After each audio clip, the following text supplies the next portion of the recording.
is it with global warming extremists wanting to make it illegal for you to disagree with them? Literally a crime. Here's the latest. Last week, a US-funded group of environmentalist lawyers in Canada called Ecojustice filed a legal complaint with the Competition Bureau demanding that they investigate people who are skeptical of the theory of man-made global warming. What? Yeah, I mean, what on earth does the Competition Bureau have to do with that? The Competition Bureau is about things like price fixing by monopolies, like whether or not one company can own both newspapers in the same city, or how taxi monopolies shouldn't be able to block Uber. What on earth does the Competition Bureau have to say about whether people can disagree with the government about global warming? What kind of authoritarian bullies run to the government to try to get their opponents censored?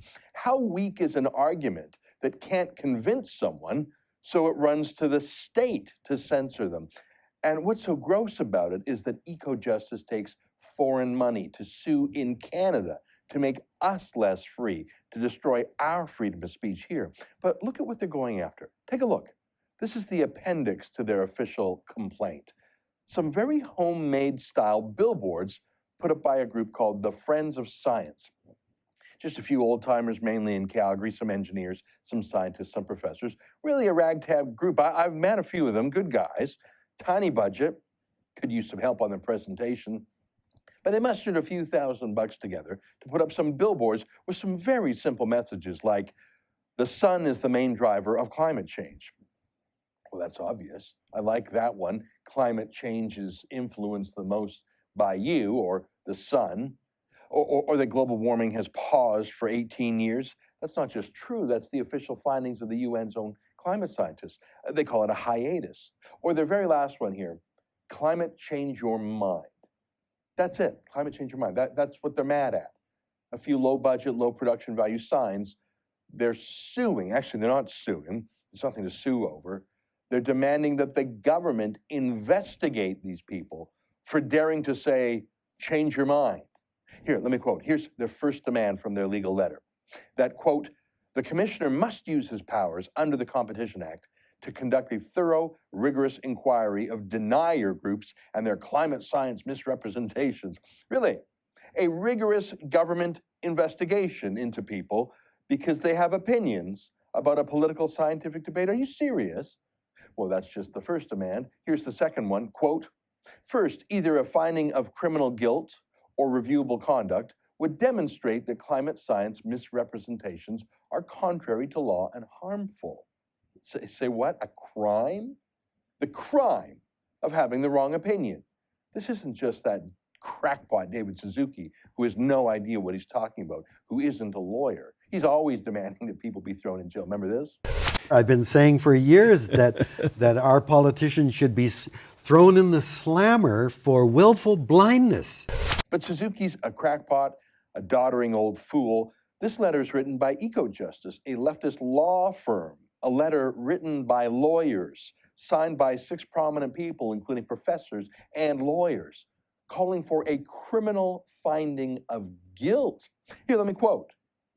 A fine for a criminal conviction in respect of each climate science representation, unquote. A fine. For every time you say something the global warming extremists don't like, the government should fine you. Here's more from the letter, quote, for example, a court could order that the denier groups not make the same or similar climate science misrepresentations for 10 years, unquote. Do we do that in Canada? Do we have courts order people not to say things for 10 years? Is that what we do? That's not muzzling, that's fascism, that's Soviet style. That kind of authoritarian freak, what kind of person wants changing your mind to be illegal? That's what one of the billboards are against. Well, the freaks at Ecojustice is the answer. They claim to be acting in the name of 6 complainants. Stephen Lewis, the socialist millionaire, former diplomat, father of socialist Avi Lewis, father-in-law of Naomi Klein. He used to be our ambassador at the United Nations. Is that where he picked up the idea of the government stamping out ideas it doesn't like from all the tin pot dictators he swanned around with down there? And shocker, Tzipora Berman, the foreign-funded activist, first from Greenpeace International, then from Forest Ethics, now a professor at York University. So again, foreign funded, say, do you think she's tolerant of students in her classes at York University who disagree with her? Here she wants to criminalize dissent, literally. Do you think she marks students who disagree with her propaganda fairly? Yeah, me neither. And that's the weird thing about the other names. Dr. Thomas Duck from Dalhousie University, Dr. David Schindler from University of Alberta, Dr. Danny Harvey at the University of Toronto. Universities, places that are supposed to support academic freedom. And they want to censor people for saying, change your mind. They want to criminalize deniers. Is denier a scientific word, I wonder? When Galileo came up with the theory that the earth revolved around the sun, not the other way around, he was called a denier and prosecuted by the Pope's Inquisition, found guilty, sentenced to house arrest, told to recant. Was he a denier too? Why, yes, he was. But real scientists don't criminalize deniers or doubters or skeptics. In fact, the word skeptic comes from the Greek word for inquiry, which is pretty much what the word science means too. Real professors who understand academic freedom and the role of a university, they would rebut skeptics or answer them or ignore them. They don't hire lawyers to run to the nanny state to invite an inquisition. What a disgrace to the University of Alberta, the University of Toronto, York, and Dalhousie. I guess muzzling scientists is okay when it's the global warming left doing it, eh? Oh, one last thing. These freaks are literally a registered Canada Revenue Agency charity. I'm not kidding. Look at that there. Ecojustice. Ecojustice, they launder their political attack money through a charitable number. As you can see, $5.8 million of it last year. Can you imagine if anyone, charity or not, tried to sue David Suzuki or David Schindler or Tzipora Berman or Stephen Lewis into silence, tried to get a 10-year gag order for them?